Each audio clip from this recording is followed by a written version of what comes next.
Frosty, but largely dry and bright across the Midlands, South Wales, southern England, eastern England, some sunshine here.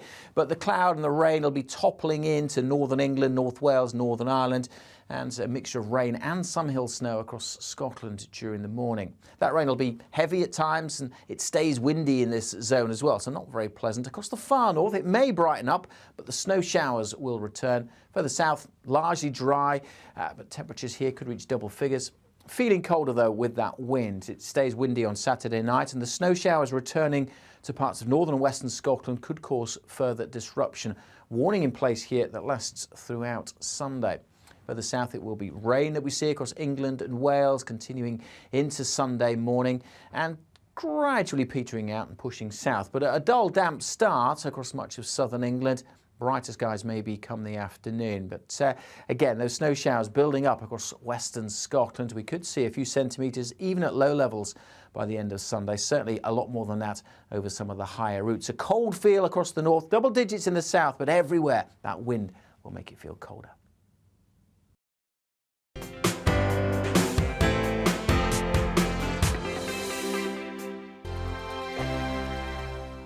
GB News is the UK's home of discussion and debate from all perspectives. To stay up to date on the latest stories, make sure that you subscribe to the GB News channel right here on YouTube. You can watch us live 24/7 across the whole world. You can also check out exclusive content and catch up on previous episodes of your favourite shows. Every day, we ask the questions that you'd ask, so why not add your voice to the conversation in the comments section? Don't forget to subscribe. We are GB News, Britain's news channel. Every night at 11 on GB News, we bring you the next day's stories the day before. Basically like time travel. If it's a big story, we'll cover it, guaranteed. But we'll also have some fun along the way. Big opinions, big laughs. Sometimes big hair. This is Headliners, the paper review show that won't send you to sleep like the others will. 11 p.m, 7 nights a week. Join us.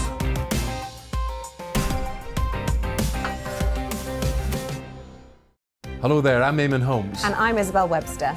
And we hope you can join us for Breakfast with Eamon and Isabel. You make me laugh out loud, belly laugh. Is that important first thing in the morning? Yeah, absolutely. And there's me trying to be deadly serious.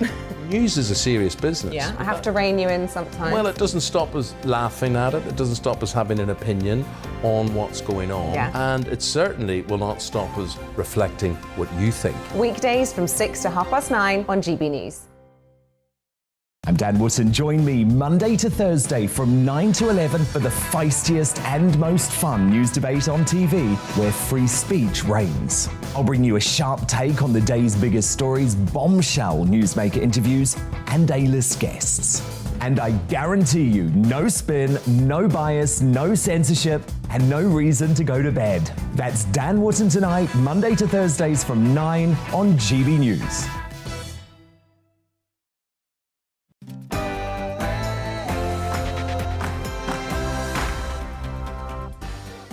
How's the makeup tonight? Just the right side of Donald Trump orange? I hope so.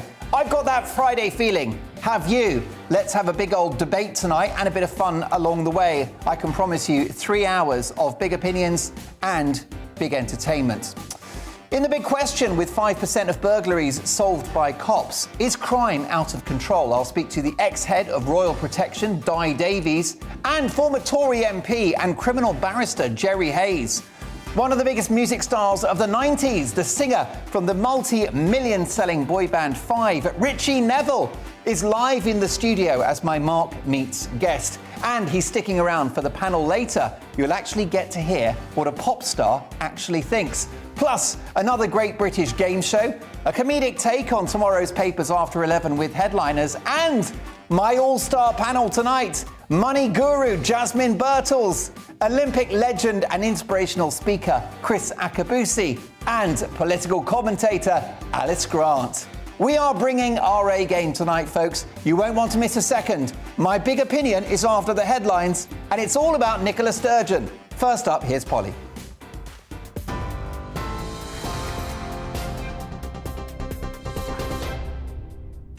Follow that. I'll give it a go. I'm Polly Middlehurst in the GB newsroom. Here are your latest news headlines. Aaron Bell has become the latest Tory MP to submit a letter of no confidence in the Prime Minister. He said he struggled to reconcile assurances Boris Johnson had given him about the Sue Gray report and that the gatherings held in Number 10 made the Prime Minister's position untenable.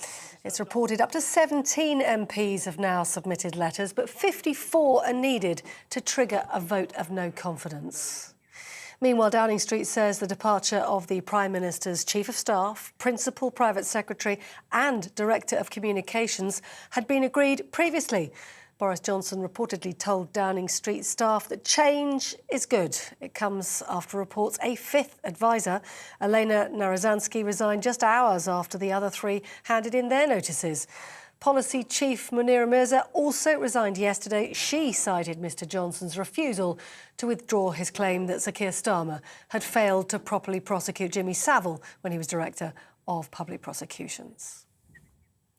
7 men have been jailed after a plot to sell on an array of lethal weapons was disrupted by the National Crime Agency.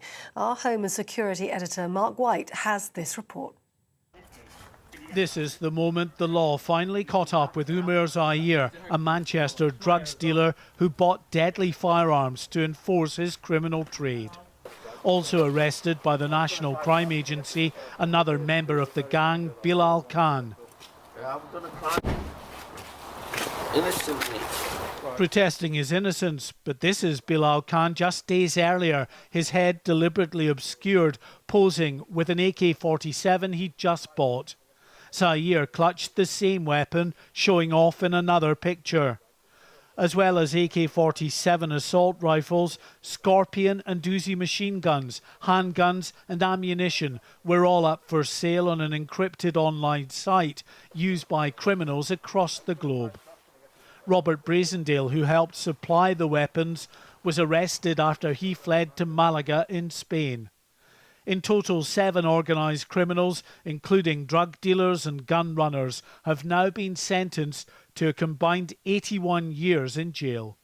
Mark White. Happier news now, and new pictures show Her Majesty the Queen's beloved dog, Candy, rudely interrupting a photo shoot just as Her Majesty read cards from well-wishers ahead of her 70th Jubilee. The doggy, a cross between a corgi and a dachshund, if you didn't know, joined the Queen at Windsor Castle amid a display of memorabilia from the Golden and Platinum Jubilees. Candy apparently made a loop of the room and greeted members of the press while doing zoomies. Why not? On TV, online and on your radio via DAB+, you're with GB News. Now more from Mark Dolan and Tonight.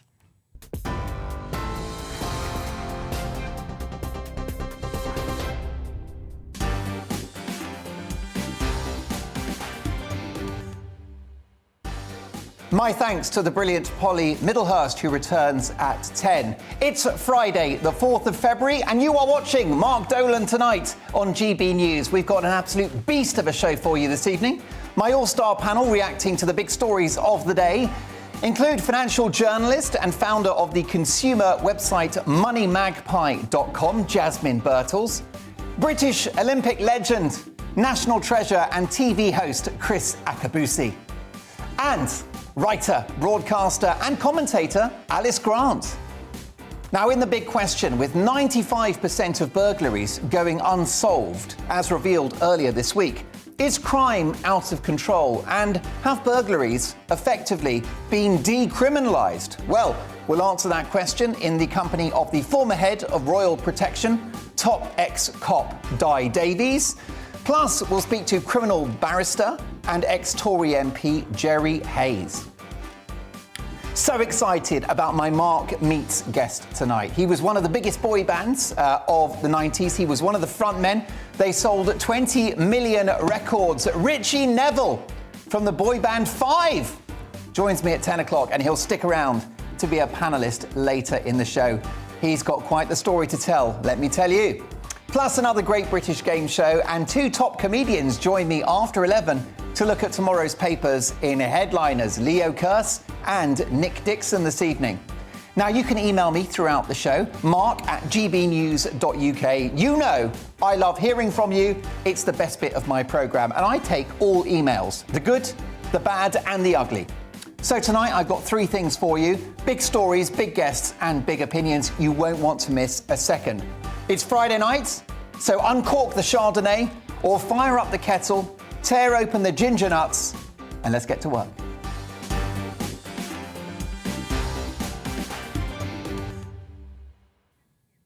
There's an old saying which is that assumption is the mother of all disaster. Assumption is the mother of all disaster.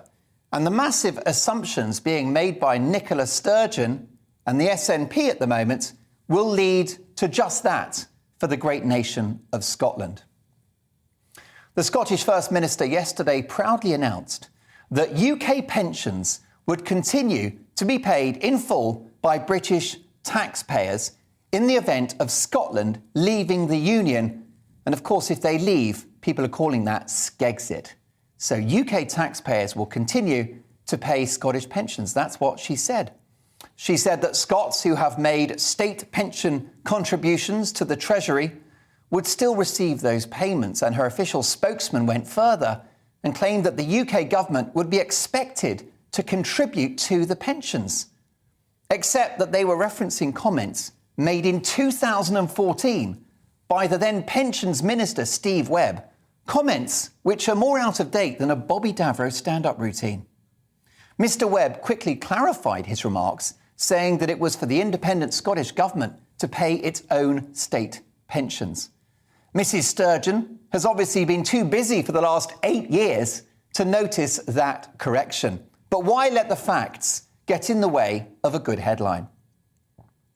But Nicola Sturgeon is courting disaster for Scotland with multiple assumptions. For example, that the Scottish currency, in the event of Skegsit, would be the pound. Well, pray tell me, who has this supreme leader negotiated that deal with? How will Scotland replace expected billions in oil revenue now they've said they won't exploit new oil fields in the North Sea? Or what about Scotland's share of the UK national debt? That one seems to have been swept under the carpet too. There are a lot of dark surprises lurking under the tightly woven sporran of the SNP. What would the national security consequences of Scottish independence be?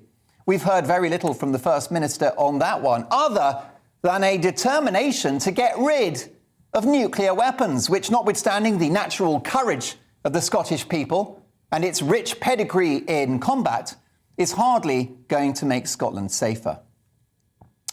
To be fair, and Brexit supporters will understand this, there is an emotional and cultural argument for independence and for sovereignty, except that the SNP plan is to replace so-called rule from Westminster with rule from Brussels, subsuming Scotland into an even larger and more all-encompassing political union, the EU. Out of the frying pan, into the fire. And if you want to see how the EU treats smaller nation states, exhibit A, Greece, a country effectively bankrupted by a deal so unfavourable it would have Donald Trump suffering pangs of guilt. The EU only know the art of the bad deal. And will the EU accept an independent Scotland and therefore risk Catalonia leaving Spain? And how would the EU protect the single market given that Scotland has a land border with England? Questions, questions. So whilst the emotional and sovereignty argument for Skegsit exists, and it may have some merit, the economic one is non-existent. And the economy matters, as we have seen during this pandemic. In fact, this pandemic has been the ultimate advert for the Union. It was the decisive buying power of the UK that saw a world-class vaccine rollout. EU member states were left biting our dust. That was a British success story. And what about our borrowing power? UK PLC, with its enviable credit rating, was able to borrow money at next to no cost, which allowed the administrations in Edinburgh, Belfast, Cardiff and London to bankroll the economy, protect livelihoods and save thousands of businesses and millions of jobs. Look, Scotland has a high-quality, dynamic, industrious economy. Scotland punches above its weight and always has done. But please don't tell me that an independent Scotland would have the ability to borrow as cheaply and in such volume as the whole of the United Kingdom. I lived and studied in Scotland for 4 years. It's one of the most beautiful countries in the world with the best people. Art, culture, manufacturing, education, digital expertise, medicine, innovation, design, food and drink, of course, they've got it all. But it's a great disservice to the people of Scotland to assume, as many in England do, that if you're Scottish, you automatically want independence, or even that if you're an SNP voter, that you want independence. Not so. A vote for the SNP does not always mean a vote for independence. Scots already know what life would be like if Skexit ever happened. Under Sturgeon, Scotland is becoming a woke dystopia. Civil servants are being told to put their pronouns on emails. Children as young as 4 will be able to change their name and gender at school without their parents' consent. And there's a very real possibility that if you tell a dirty joke at home or make a remark that is loosely defined as hate speech, you could be arrested. Going to jail for saying things in your own house over a cup of tea with friends or family. Just let that one sink in. Even Kim Jong-un himself would say, you've overstepped the mark there. It's a good hat, it suits him. Don't get me wrong, Nicola Sturgeon is a very impressive politician, arguably a far more astute operator than our current beleaguered PM, who is mired, of course, in a set of scandals around lockdown-breaking parties. And unlike Boris, Nicola runs a tight ship. She's got her ship together. The disarray in Westminster and the chaos at Number 10 imperils the union and adds lustre to Sturgeon's argument about leaving. But they mustn't.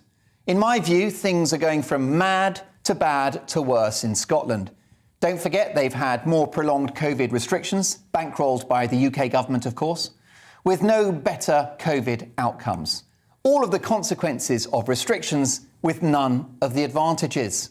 England is now free, but in Scotland, masks are still required in shops. There are plastic screens everywhere, social distancing in retail and hospitality venues.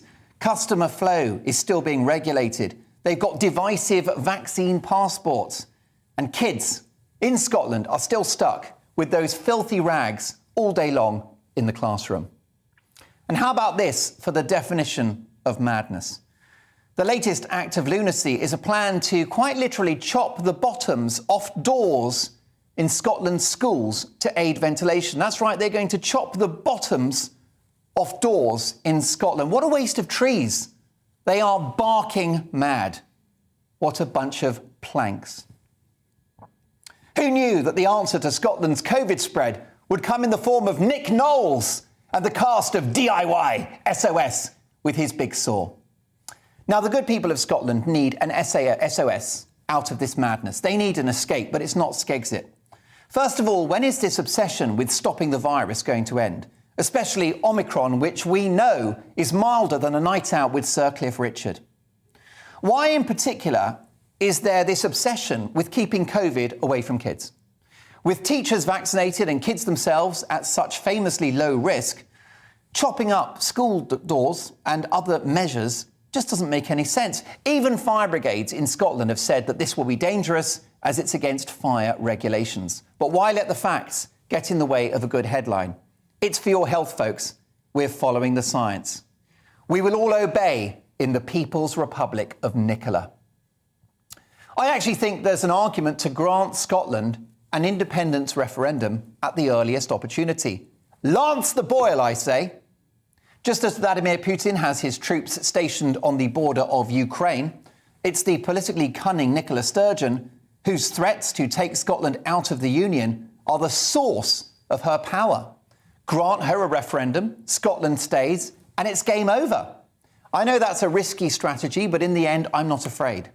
Someone should just do the maths, outline the numbers at play, and show the Scottish public how high the economic, societal, infrastructural and national security bill would actually be. It's my personal view that the Scottish people are far too wise and far too sensible to sign up to unending rule by Nicola, Queen of Scots.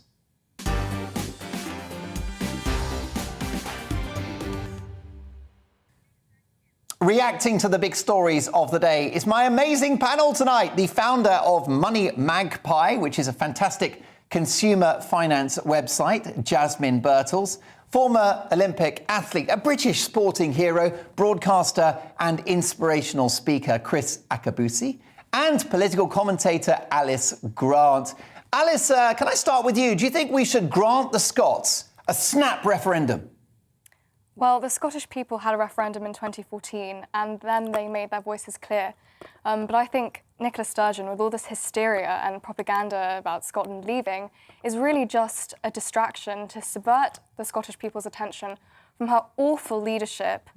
And, you know, talking about independence, Scotland's economy is already crippled by the COVID restrictions and the lockdown measures.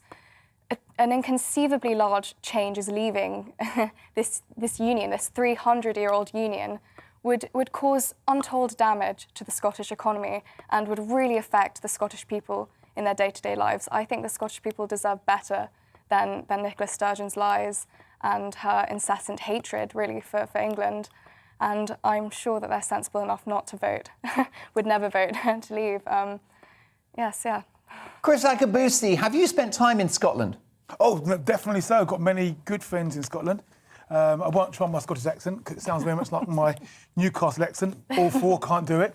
But, you know, my first Scots people when I joined the army.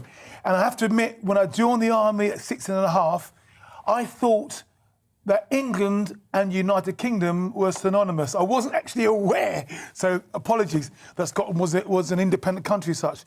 But since having met many Scots people, gone to Scotland, gone to Scotland on a regular basis, I've grown to love our brothers and sisters over the other side of the border, and most definitely wouldn't want to see the union disbanded in any way, shape or form. So as hard-hitting as your piece was, Mark, no, I do not want to see Scotland devolve from the United Kingdom and go and join. I don't know how it would work, as you so rightly pointed out. I don't see what the benefits are. I'm sure that there is a small cohort north of Hadrian's Wall that would like to be independent, but I do believe, as the last referendum showed, the vast majority also recognise that we are better together. Jasmine Birtles, how do you think a referendum would play out second time round, particularly with number 10 in crisis? Well, yes, it's all about timing. I mean, if they did it right now, maybe they would get more votes. But like you, I don't think that the Scottish people, when they added it all up, would decide that they would actually be better off outside of the union. I mean, you know, there's a whole issue of North Sea oil. That's a funny one. You know, in the last referendum, it was a big deal. If Scotland is independent, we'll have all the North Sea oil. Won't that be marvellous? That'll keep us going. And now it's like, oh no, we wouldn't touch North Sea oil. Oh gosh, no, that's not green. So this sort of flip-flopping around, I think, is already quite obvious to a lot of voters. So I think ultimately that they would say, no, if nothing else, economically, this is not going to work for us. Alice, may I ask a personal question about whether you supported Brexit? Yes, I did. I'm a very proud Brexiteer. And on, as you pointed out, Mark, the fact that Nicola Sturgeon is such a EU fanatic and yet wants to break away from this political union in the United Kingdom, 300 years old, so much more integrated than the EU. And anyway, Mark Blyth, who's on the Scottish Economic Advisory Council by the Scottish Government itself, said that breaking away would cause untold economic damage to Scotland. So, however, Alice, as a red-blooded Brexiteer that you are, surely you can sympathise with those in Scotland who just want to be an independent sovereign nation again, and leaving the United Kingdom would certainly achieve that. Well, I think there's a lot of emotional arguments around this, and it's really just sentimental at this point. I don't think there's any real reason. But I mean, can you say that, Alice? Can you say that as someone that supported Brexit? Because many people argue that Brexit was about sovereignty. My grandfather's Scottish, so I have a very strong ties to Scotland, and I love the Scottish people, and I love Scotland, and I think that anyone who truly loves Scotland would understand that this would just be a mad decision which would cause immense damage. So. Yeah, what do you think about that, Chris? I mean, do you think that there are parallels with Brexit? I'm a Democrat and I voted Remain, Brexit happened, and I am now fully behind Project Global Britain. And I push back on any attempts by the leader of the opposition, for example, to grant a second referendum on our departure. However, you know, many people in Scotland, and there will be millions, who do want to go it alone. They don't want to be led by Westminster. They don't want Boris Johnson as their Prime Minister. Yeah, but Mark, that vote has been had. That vote has been had, and the Scottish people voted to stay in the United Kingdom and to recognise the union. So it's a moot point. It's done, it's dusted. I know it's the sole issue that the SNP stand on, but it's done. And I, for one, was really grateful and happy and rejoice with my Scottish friends that they've remained kith and kin and shoulder to shoulder with us on this very small island, that together we are stronger.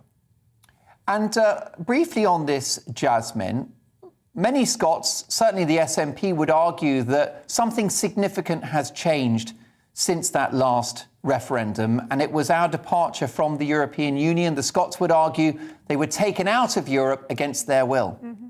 Yes, absolutely, and that's a perfectly reasonable point. I mean, when you see the votes for and against Brexit, Scotland was very much against Brexit, so that is reasonable. But as you made the point in your monologue, if they did just simply break away and went to Brussels, they would be swapping Westminster for Brussels. And I mean, given the choice, I personally would go for Westminster. You know, you want smaller government, not bigger, not further away. And also, as you made the point that, frankly, I don't think the EU would smile on the idea of Scotland coming to them because, as you say, of Catalonia. And Catalonia is absolutely determined to pull away. So, you know, there's a very real threat in Spain there, and the EU won't want to rock that boat. Yeah, well, I think that's a very compelling set of arguments. But what do you think? Mark at gbnews.uk, especially if you're in Scotland, if you're supportive of independence or you're not, let me know your views. But everyone in Britain has got skin in the game, so I want to hear from everybody in Wales, Northern Ireland, England and Scotland about your thoughts on the future of Scotland in the United Kingdom. Coming up, earlier this week, the Sue Gray report was released, and in it she criticised a drinking culture in Downing Street, stating that excessive consumption of alcohol is not appropriate in a workplace. Well, I'll be speaking to Just the Tonic Coaching, who guide professionals on how to handle booze, both privately and in the workplace. What do you think? Is it appropriate to have booze at work? We'll get to that with my amazing panel at 9:45, and they're on the coffee, by the way. But next, in the big question, after the Times reported that 5% of burglaries are solved, two policing experts will be debating whether crime has gotten out of control. Have you been the victim of a burglary? Was it dealt with satisfactorily? Let me know, Mark at gbnews.uk. And vote in my poll. Is crime out of control in Britain? Hop on to GB News at Twitter, and we'll get to that conversation after this.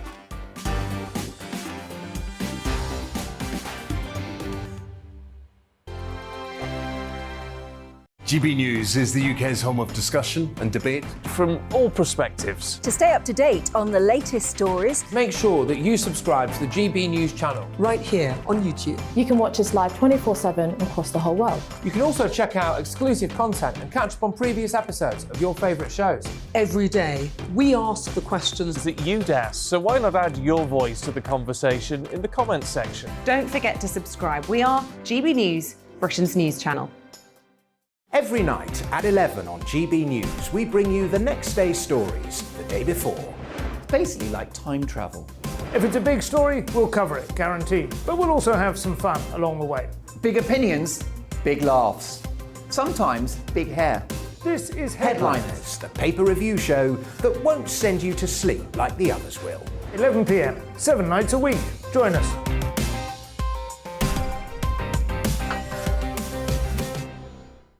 Hello there, I'm Eamon Holmes. And I'm Isabel Webster. And we hope you can join us for Breakfast with Eamon and Isabel. You make me laugh out loud, belly laugh. Is that important first thing in the morning? Yeah, absolutely. And there's me trying to be deadly serious. News is a serious business. Yeah, I have to rein you in sometimes. Well, it doesn't stop us laughing at it. It doesn't stop us having an opinion on what's going on. Yeah. And it certainly will not stop us reflecting what you think. Weekdays from 6 to 9:30 on GB News. I'm Dan Wootton. Join me Monday to Thursday from 9 to 11 for the feistiest and most fun news debate on TV, where free speech reigns. I'll bring you a sharp take on the day's biggest stories, bombshell newsmaker interviews, and A-list guests. And I guarantee you, no spin, no bias, no censorship, and no reason to go to bed. That's Dan Wootton Tonight, Monday to Thursdays from 9 on GB News.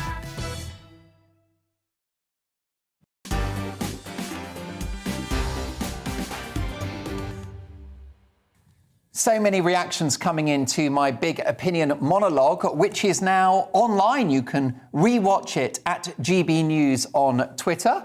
And I've got a tweet in from, let's have a look at this. I'm getting to that age, folks. The glasses have got to come off with the large print. And this is from Reality Check Life. Mark, you are 100% spot on regarding Scotland. I'm ashamed and embarrassed to see what Sturgeon has turned my country into. There are supportive words for Nicola Sturgeon as well. I'll get to those shortly. But this is a topic that exploded earlier in the week. I was shocked when I heard this, and it's now the subject of tonight's big question, in which we tackle a major news story of the day. Now, the Times newspaper reported on Monday that the number of burglaries solved by police in 2021 was 5%. That's half the number of burglaries solved in 2015.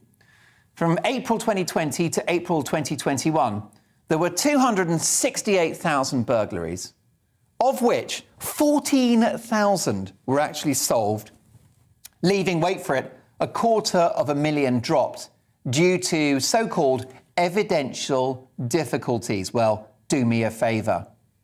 So, has burglary effectively been decriminalised? And if so, what can be done about it? Is crime in this country out of control? You can vote in our online poll, which Connor has just popped up, and it's at GB News. Let me know your thoughts. And of course, the email is mark@gbnews.uk. But to debate this, I'm delighted to welcome two luminaries. Di Davies, a former senior policy officer and ex-head of Royal Protection. And I'm also joined by former Conservative MP, I bet he's glad to be out now, and leading criminal barrister Jerry Hayes. Jerry was also a big TV star in the 90s, don't you know? Gentlemen, welcome to the show. Di Davies, if I could start with you, why are burglaries such a nasty crime? Well, they're an appalling crime, and as a victim 3 times. Living in London, I'm appalled at these figures, and something needs to be done urgently. We need to target those known burglaries. And do you know, the average burglar has over 60 convictions. It's not beyond the realm of reason that we target these people. But then when you get them before the court actually sentences them to decent sentences, and we keep them at least away from the rest of us for a few years. But again, there are 2 groups. There are the juvenile groups who target housing estates, council estates, and then there is the professional burglar. It takes at least 3 convictions for them to get at least 3 years. That's if they catch them. And the success rate is about 3.1. The conviction rate, actually sentencing rate, is about 2%. It is appalling. So we've got to say we have a crisis in the legal system. They're all entitled to all kinds of rights. But you and I, as victims, have bigger rights. And it's a time we said to the Sentencing Council, to judges and all the rest of us, lock them up, please. Jerry Hayes, you will have known about the political pressure from the public on the government to do something about burglaries. It is an egregious crime. It's an emotional as well as a commercial crime, isn't it? But as a criminal barrister, do you think that we've got a crisis of justice when it comes to burglary? Well, we've got a crisis of justice because the criminal justice system has fallen apart through lack of funding. I'll give you an example. Yesterday, I prosecute as well as defending. I was defending a very serious case in a London court. I'll say no more than that. I wanted to go down and see the client. I'd never met him before. That's fair enough. That happens, but I would have had an hour to chat things over with him. I was told by Serco, no, I couldn't see my client because they've got a staff shortage, so they banned all legal visits. Then I go upstairs. Let me go and see my opponent, who was the prosecution barrister. No, they couldn't find one. There wasn't one available. And this is what is happening. This is what is destroying the criminal justice system.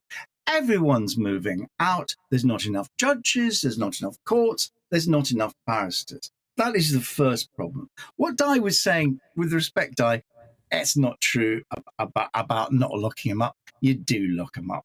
To say that the average burglar has got 60 convictions really is absolute nonsense. I've been doing this job for 45 years, prosecuting, defending. No, they're fairly rare. However, objection sustained. Okay. Well, with great respect, I've been in even longer, 50-odd years. And with great respect, I've seen so many barristers. And with great respect, I wish I had a barrister to represent my wife every time she's been burgled. We, the victims, don't have highly trained barristers. We are the victims. And it's time barristers and the judges realise that. Yeah, but it's not as easy as that. I prosecute and I defend, and I see both sides. And obviously, you've got to have fair trials. But you're sort of suggesting, nah, no one takes it seriously. The judges are too soft. The sentencing guideline. That is just such, forgive me for saying, absolute rubbish. And I'll give you an example. My grandfather was murdered in 1963. He was sentenced to death. He was commuted to life because they were changing the laws. Do you know what he got? Do you know what he got, Di, in 1963? You're an experienced officer. What do you think? You tell me. What do you think he got? I have no idea. 7 years imprisonment. Now, for murder, the minimum is 15 years. If you are an habitual burglar, you go to prison for a long time. It is the Daily Mail reports who are just suggesting or saying, and I'm really surprised that you've lapped this off, because it's absolute nonsense that judges are soft. I've been in this system, as I said, for 50 years. I speak from... Well, you haven't learned an awful lot, Di, with the greatest of respect. You really haven't, because that's not how it is at the sharp end of the business. The sharp, really sharp. Sorry, how long do you think the average burglar gets? How long do you think the average prison sentence is? There's no such thing as an average burglar. Well, why shouldn't there be? Why shouldn't there be at least a minimum of 5 years? Shall I tell you why? Because a house invasion, when you're using violence, when you're using knives, and when you're using guns, the starting point is 12 years and it goes up to life. But they don't get 12 years, Jerry. They don't get 12 years. No, they get more. Get that. They get more. The ones I prosecute get more than that. I can assure you. Well, thank God for that. You know, there's. Go on. Sorry, what are you saying, Di? I'm saying thank God for that. Yes. You see, it is just really so irresponsible to come up with this stuff of just saying, oh, the judges are soft. Never mind, let's look after the victims. Look, we're desperately trying to do it. We haven't got enough money to do it. Can I tell you my experience? Di? Can I tell you my experience? My burglar had run out of prison. He had escaped. He had a mistress. And luckily, my officers caught him because they targeted the mistress. When he got back before the court, the judge gave him an extra 9 months. He had done 15 burglaries in that time. That's my point. Well, I thought your point earlier was that the average burglar had done 60. So your one was, wasn't very good, was he? But, Jerry, is there not an argument for tougher sentences? So let's, for example, say your third burglary conviction, you get 10, 15 years. You actually get... I think it's about 7. I've got that. Good. So perhaps my viewers might like to double that, Jerry. My viewers would like to double that, I suspect, or many of them. But you can. If you're a third striker, you get third time chronologically, you will get an automatic 7 years. Now, if it's a particularly serious burglary, you could get an extended sentence. You could actually be sentenced to life imprisonment. If it is a burglary which involves violence, involves guns and all those sorts of things. That's only the 3% we actually catch. What about the other 97% who are continually burgling victims and people not like me who can afford expensive CCTV and all the rest of it, but people who live on council estates and other estates? They're the victims in this country. And it's time, with great respect, people like you who prosecute and defend realise who the real victims are. Victims are, but you've just changed tack. Now, you were attacking the system. You're attacking judges, soft judges. Now we're going back to policing. And policemen and women who don't talk. No. Policing. No. This is the problem now. Burglary has always been a very low priority amongst the police. Not for me, it never has.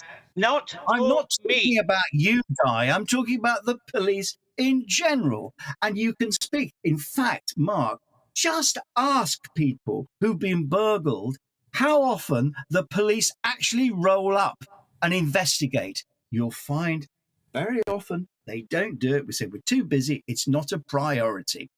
They very often don't come, do they, until sometimes a day or two later. I mean, look, Jerry, I'll cut you and your colleagues some slack because people with short memories forget that I believe the Justice Department saw cuts of up to 40% during the years of austerity under Kenneth Clarke. And of course, there is the COVID backlog as well. So I know you and your colleagues are under pressure. Di Davies, is there not a case to answer for cops who simply aren't catching these bad guys? And it normally is guys. I agree. I don't understand why it isn't a high priority, because as I've said, you should have seen my wife on 3 occasions and every other human that's been violated, where precious things have been stolen and then sold for a minutiae. We really haven't got it right. I say that practical street cops, which I was for nearly 30 years, actually can target known villains. And then when I actually put them before the courts, I want them to go away. With great respect to Mr. Hayes, he's simply wrong when he says they get 6 to 7 years. They don't. Juvenile burglars, you won't put them in any kind of detention. And that's the trouble. Anybody under 18 these days who commit any offence, they hardly get any punishment. That's just wrong on just about everything, really. You've got the sentencing guidelines. It's wrong. I mean, I do this. You've probably been retired for a fair old bit, but I do this every day. And I go in front of judges every day, either prosecuting or defending. And I can assure you, habitual burglars go inside. They really do. Young people. But they're out again after half the sentence. Well, of course, because that's an incentive for them to plead guilty. That's the point. But, Jerry, we have that figure, don't we, that 95% of burglaries are unsolved. So in the short time that remains, Jerry Hayes, what's your solution? The solution is simply this, to give the police the resources and the manpower. Don't forget, unfortunately, it was a Tory government who actually cut back police numbers by 20,000. They're trying to go back on that now, thank heavens. There is an obsession not with dealing with bobbies on the beat. Bobbies on the beat get intelligence. They are very good at that. The courts have got the powers to sentence these people, and in the right circumstances, they do. People go away for a considerable period of time for the most serious burglaries of all. But at the end of the day, it's all about resources. The police are not getting the resources, and the courts, well, they're in a state of collapse. Jerry, very, very briefly, I understand your point about resources, but would you not toughen sentences further as a disincentive? Well, the judge has got the powers to do this. You see, we say you've got the sentencing guidelines, but they're not tram lines. The sentencing guidelines are based on one thing. One, after a trial. Two, that you're of good character. And of course, a lot of these people are not of good character. So in other words, they're going to get a fairer whack. So it's not soft judges. Fact is, police have never given burglaries the priority they should because of lack of resources. That's the problem. OK, final thoughts, Di Davies. What would you do? Well, we talk about resources. You know, the police have got so many support civilians that in my day, we never had any of it. We did it ourselves most of the time. We didn't even have CPS in my day. I prosecuted. Shows how old I am. That's what we need. We need real cops in charge, not these academics who pander to all kinds of various things. Put real coppers in charge. That's what we need. We haven't got them anymore. I agree. Di, you're right. While this conversation is going to run and run, we'll end on that conciliatory note. Gentlemen, thank you both for your valuable time. Former Head of Royal Protection Di Davies and criminal barrister and former Conservative MP Jerry Hayes. Chaps, come and see me again on the show soon, if you will. What do you think? Are the sentences for habitual burglars sufficient? Have you been the victim of a burglary? Let me know your experience. Mark at gbnews.uk. Phil says, Mark, great debate, but Jerry Hayes just seems patronising towards Di Davies and the victims of burglary, which is exactly the problem. Lock these people up so they can't offend again. It's not rocket science, says Phil. I believe, Connor, we've got the results of our Twitter poll. We do, and the results are in. The question is a simple one. Is crime out of control in Britain? 94% of you say it is, and 6%, probably living in a small village in Cornwall, say that it seems to be under control. But 94% say crime is out of control in this country. How do we fix it? Have you been a victim? Do tell me your stories. Now, after this, we, of course, are waiting for Sue Gray's report on the drinking culture in number 10, hashtag Partygate.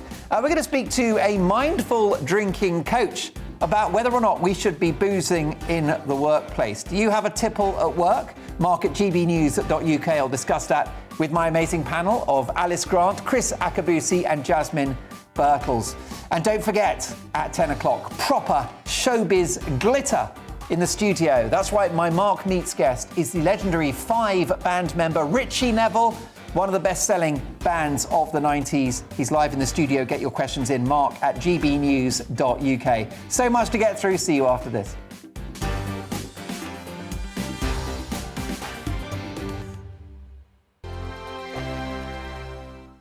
GB News is the UK's home of discussion and debate from all perspectives. To stay up to date on the latest stories, make sure that you subscribe to the GB News channel right here on YouTube. You can watch us live 24/7 across the whole world. You can also check out exclusive content and catch up on previous episodes of your favourite shows. Every day, we ask the questions that you'd ask, so why not add your voice to the conversation in the comments section? Don't forget to subscribe. We are GB News, Britain's news channel. Every night at 11 on GB News, we bring you the next day's stories the day before. Basically like time travel. If it's a big story, we'll cover it, guaranteed. But we'll also have some fun along the way. Big opinions, big laughs. Sometimes big hair. This is Headliners, the paper review show that won't send you to sleep like the others will. 11 p.m, 7 nights a week. Join us.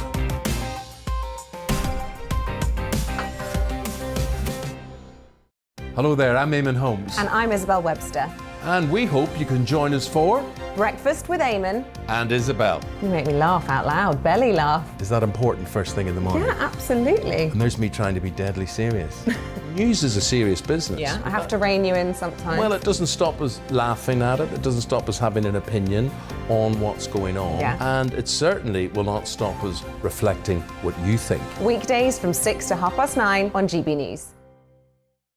I'm Dan Wootton. Join me Monday to Thursday from 9 to 11 for the feistiest and most fun news debate on TV, where free speech reigns. I'll bring you a sharp take on the day's biggest stories, bombshell newsmaker interviews, and A-list guests. And I guarantee you, no spin, no bias, no censorship, and no reason to go to bed. That's Dan Wootton Tonight, Monday to Thursdays from 9 on GB News.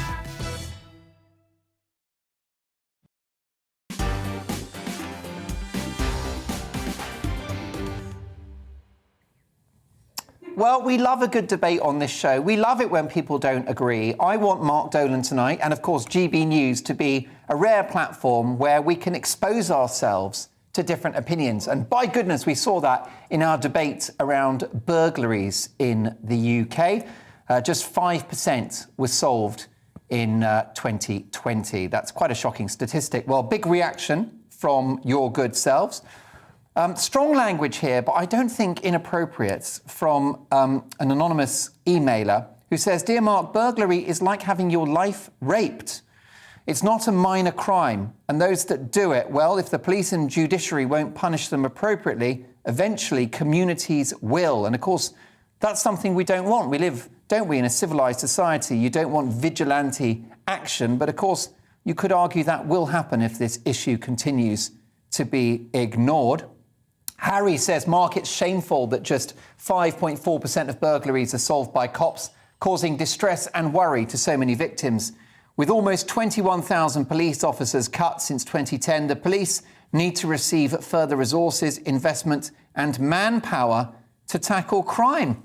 Howard, "Hi, Mark. I feel strongly that you should talk to Jerry Hayes after the programme to chastise him for his disgusting and totally disrespectful attitude towards the ex-policeman Di Davies. It was ridiculously patronising, dismissive and sneering. Telling Mr Davies, you've probably been retired for ages, I deal with this every day. That was outrageous and smacked of exhibitionism. I know he's flamboyant and trying to be entertaining, but he's a disgrace and not worthy of airtime on your excellent channel." Well, Howard, thank you very much for your thoughts. Last one on burglaries. This is from Chris.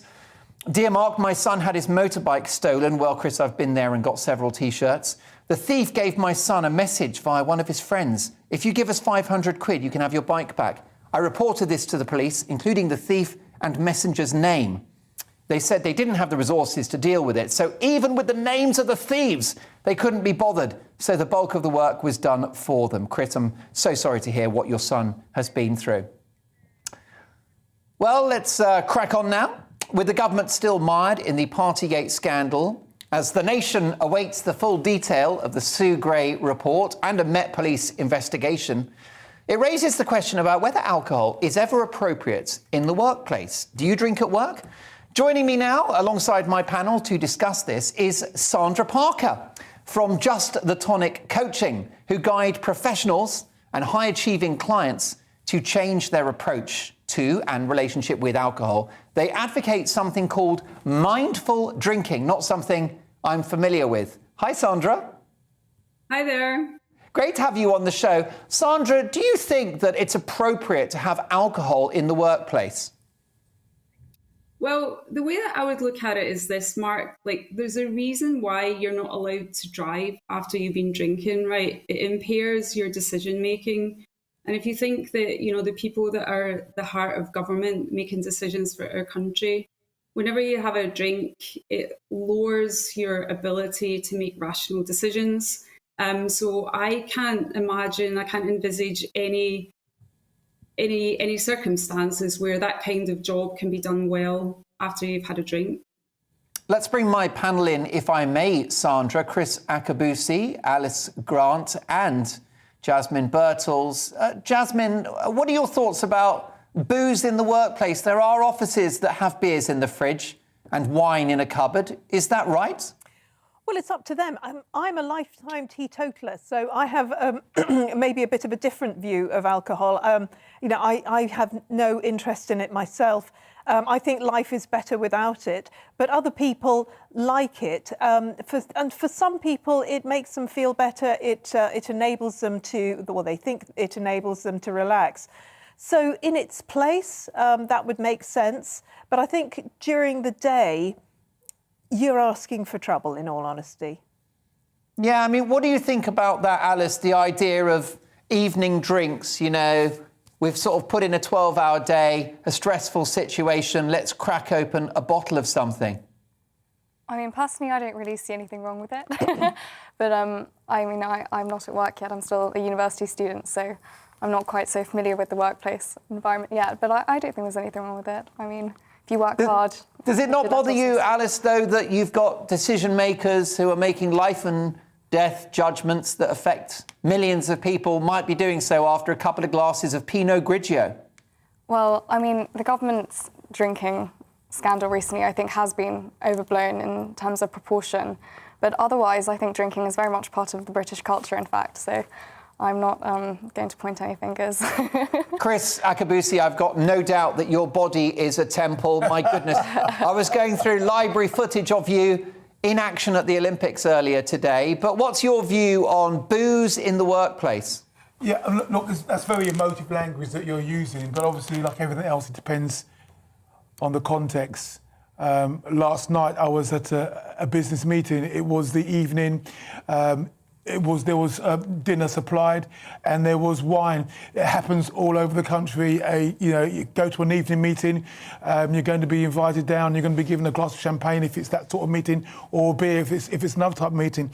So it depends very much on the context, and the idea that sort of you're going to have this boardroom with highfalutin CEOs and chief information officers making decisions when they're half cut, I think is a little bit beyond the pale. That's not what's happening. It's often the water cooler moment, but no water. It's got a bit of fire. Or should I say fire water? I tell you what, I don't know what they've put in your tea tonight, but it's not milk and 2 sugars. Sandra, let's have a think about one of our great prime ministers, Winston Churchill, who famously won the war on a bottle of brandy a day. So I guess the thing is that there's always going to be exceptions and outliers. It's a bit like if we read social media and it tells us that, people in Tuscany that drink red wine all live to be 110 with no illnesses.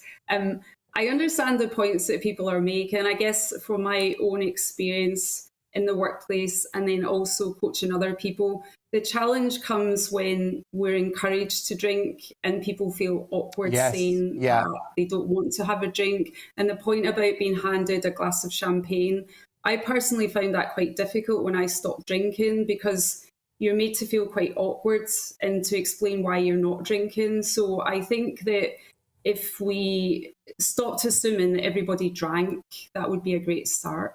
I think that's right. And I think you can probably agree that an occasional bottle of something, perhaps after a company has won an important bit of business, or maybe it's Sharon's birthday, Sharon from sales, and we're having a drink or two. But it shouldn't be the norm, should it, Sandra?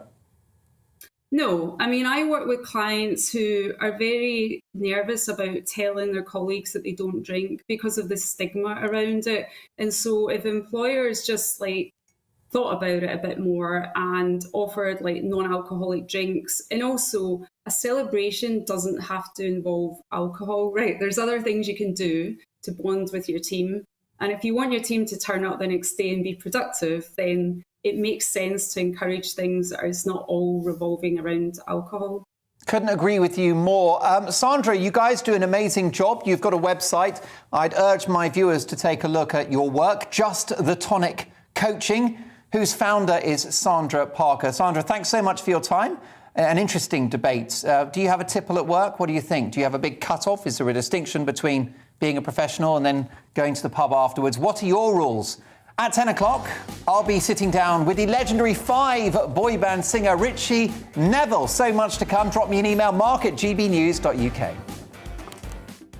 Good evening. This weekend will be windy for all and wintry for some, particularly across parts of Scotland. Elsewhere, we're more likely to see a mixture of rain, sleet and hail. This weather front introduced colder air.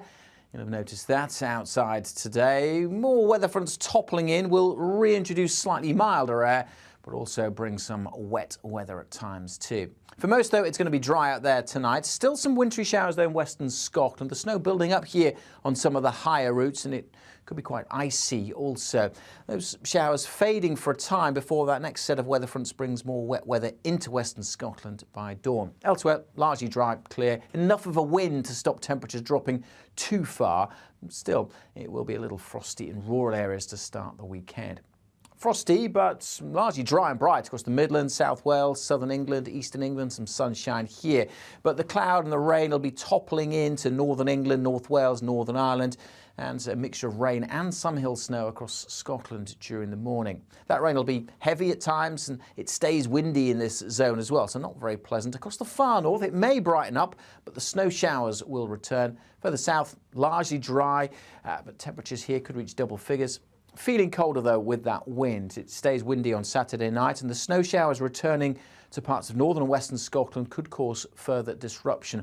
Warning in place here that lasts throughout Sunday. Further south, it will be rain that we see across England and Wales, continuing into Sunday morning and gradually petering out and pushing south. But a dull, damp start across much of southern England. Brighter skies maybe come the afternoon, but again, those snow showers building up across western Scotland. We could see a few centimetres even at low levels by the end of Sunday. Certainly a lot more than that over some of the higher routes. A cold feel across the north, double digits in the south, but everywhere that wind will make it feel colder.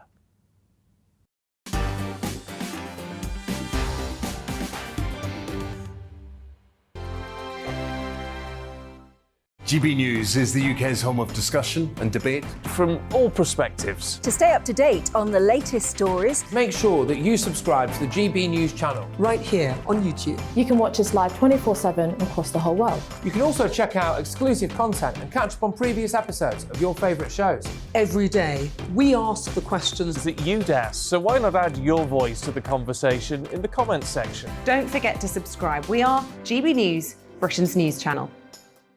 Every night at 11 on GB News, we bring you the next day's stories the day before. Basically like time travel.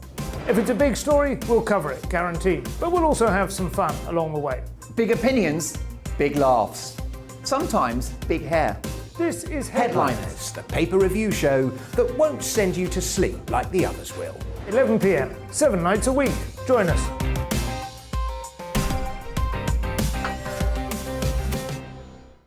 Hello there, I'm Eamon Holmes. And I'm Isabel Webster. And we hope you can join us for Breakfast with Eamon and Isabel. You make me laugh out loud, belly laugh. Is that important first thing in the morning? Yeah, absolutely. And there's me trying to be deadly serious. News is a serious business. Yeah, I have to rein you in sometimes. Well, it doesn't stop us laughing at it. It doesn't stop us having an opinion on what's going on. Yeah. And it certainly will not stop us reflecting what you think. Weekdays from 6 to 9:30 on GB News. I'm Dan Wootton. Join me Monday to Thursday from 9 to 11 for the feistiest and most fun news debate on TV, where free speech reigns. I'll bring you a sharp take on the day's biggest stories, bombshell newsmaker interviews, and A-list guests. And I guarantee you, no spin, no bias, no censorship, and no reason to go to bed. That's Dan Wootton Tonight, Monday to Thursdays from 9 on GB News.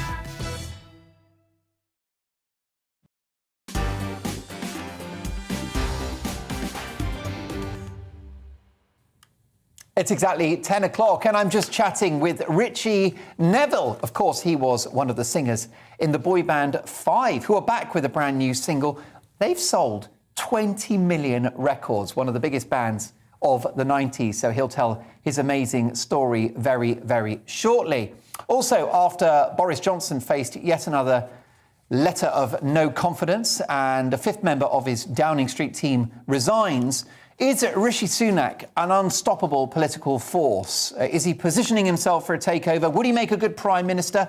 I'll discuss that with my panel. Let me know your thoughts, mark@gbnews.uk, plus your emails on burglaries and on an independent Scotland. So much to get through. We're also going to be asking whether Prince Harry is right that workers should have, wait for it, 30 minutes of me time in the office. I wish that bloke would have about 10 years of me time and give us all a break.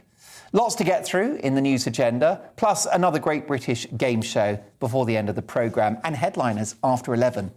However, let's get the headlines now. The world news with Polly Middlehurst.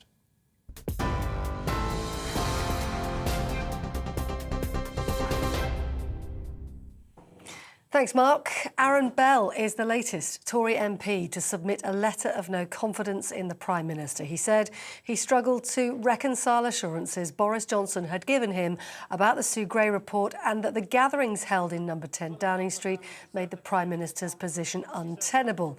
It's reported up to 17 MPs have now submitted letters, but 54 are needed to trigger a vote of no confidence. Meanwhile, Downing Street says the departure of the Prime Minister's Chief of Staff, Principal Private Secretary and Director of Communications had been agreed previously. Boris Johnson reportedly told Downing Street staff that change is good. It comes after reports a fifth advisor, Elena Narazansky, resigned just hours after the other three handed in their notices. Policy Chief Munira Mirza also resigned yesterday. She cited Mr Johnson's refusal to withdraw his claim that Sir Keir Starmer had failed to properly prosecute Jimmy Savile when he was Director of Public Prosecutions. 7 men have been jailed after a plot to sell on an array of lethal weapons was disrupted by the crime agency. Our Home and Security editor Mark White has this report. This is the moment the law finally caught up with Umar Zaire, a Manchester drugs dealer who bought deadly firearms to enforce his criminal trade. Also arrested by the National Crime Agency, another member of the gang, Bilal Khan. Innocently.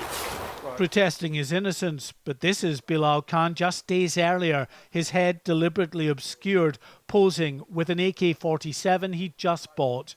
Zaire clutched the same weapon, showing off in another picture.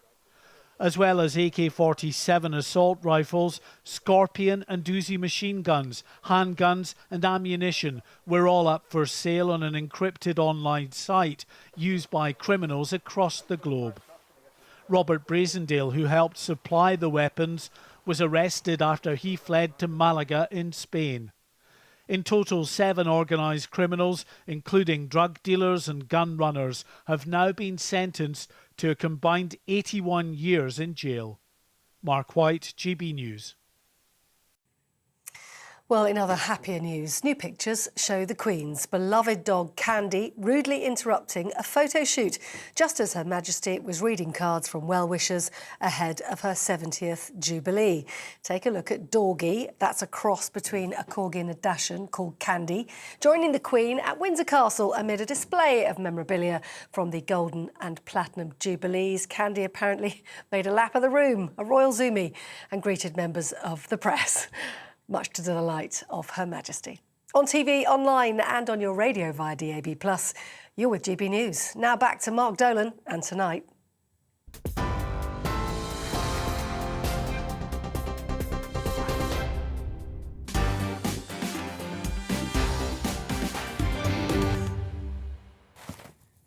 One day I'd like to do a show 3 hours long in which I simply read your emails. It is the best bit of the show, and thank you so much for contacting me on myriad issues, including my big opinion monologue about the idea of an independent Scotland, which I think would be a disaster for Scots. So let's get to your emails across all of those topics.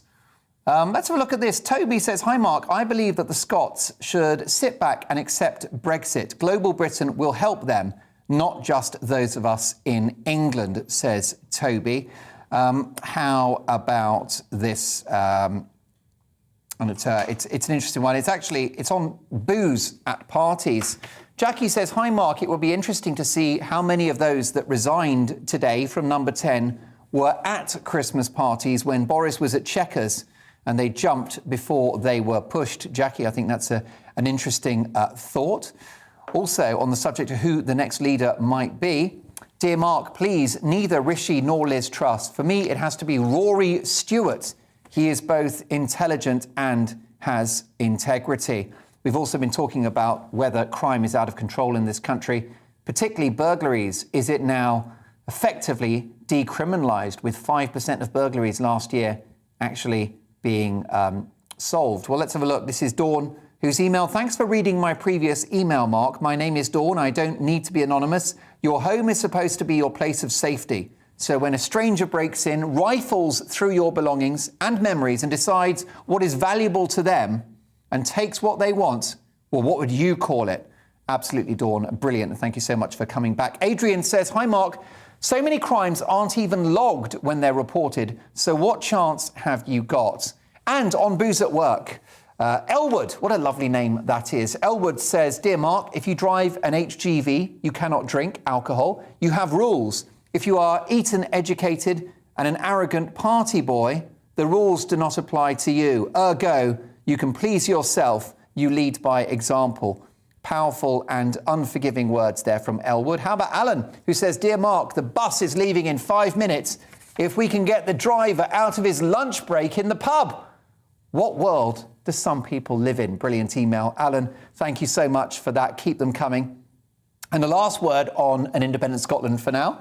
And this is from Joan, who says, "Dear Mark, so delighted to hear you exposing some of Sturgeon's lies. The media in Scotland are under her control. Expose the overseas offices, embassies, the handling of COVID, the questioning by police of someone's thought processes regarding a tweet. I could go on. Keep it up. We need the truth." Joan, thank you so much for your kind email, and thank you for your company tonight.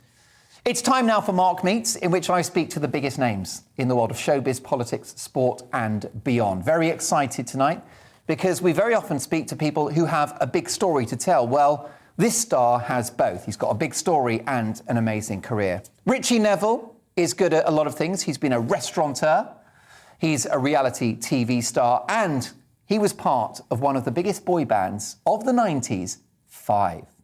Amazing stuff. I did audition for the band, but apparently my hair was too long. Leaving Bromsgrove in Worcestershire at the tender age of 17, Richie Neville went to London and responded to an advert looking for young male singers to audition for a new boy band with attitude and edge. The rest was history, with the band consisting of Sean Conlon, Scott Robinson, Jason J. Brown, Abs Love and Richie himself. I think Abs beat me to that gig, by the way. They went on to sell 2.5 million singles in the UK, 1.5 million albums, and wait for it, 20 million records worldwide. There followed 2 successful reunions, but they haven't just stopped there, because there is a brand new album out, 2 very successful singles released last year, and the album and one of the singles have the same name. It's Time. What an absolutely beautiful song. Lovely black and white video there as well. Very nostalgic, very romantic. It was time for a new Five album, and it's out now, and it's called Time, and Richie Neville is with me in the studio. Hi, Richie. Hey, big congratulations. What a tune. Thank you. Yeah, it's a bit of a departure from certainly that song, from what people would generally know as, that kind of funky pop. Yeah. But attitude and edge. Attitude and edge. We've still got it. Of course you do. But, we're also dads now, and, we've got, even bad boys have a soft side. So. Of course. Well, the thing is, you're artists, and it's a journey, right? You're not frozen in time. You think of any of the great bands, they evolved. Absolutely, yeah, of course. And, like I said, we're dads, and everybody has a tender side. And it was always there. It was just... there was Westlife for that. So, we just came with the funky bass lines and the big drums, I suppose, and the guitars. But yeah, why not? And it's yourself, Sean and Scott, who are back on the road and have recorded this album, which is getting rave reviews. Big congratulations on that. Thank you. So of you, Sean and Scott, who's got the dad bod? Who's got the dad bod? Come on. I mean, I've been trying to watch the videos. Has Sean let himself go? Or is Scott... No, to be fair, look, I'll be honest. Sean, I think, didn't over lockdown. But Scott and myself did let ourselves go. I mean, there was nothing else to do but eat. That's exactly right. It really was quite depressing, but it's gone now. So, I have actually been healthy. Knowing the album's coming out and stuff, coming on the shows, I was like, I think I need to get in the gym and stuff. I'm glad to know that you've been to see your personal trainer for this appearance It was tonight. just specifically for this. We're seeing Dolan in 4 weeks. Exactly. Let's get to work. Exactly. I've got to give a good impression to my jump buddy. Well, listen, amazing. We must talk about reality TV because you've done lots of those big shows.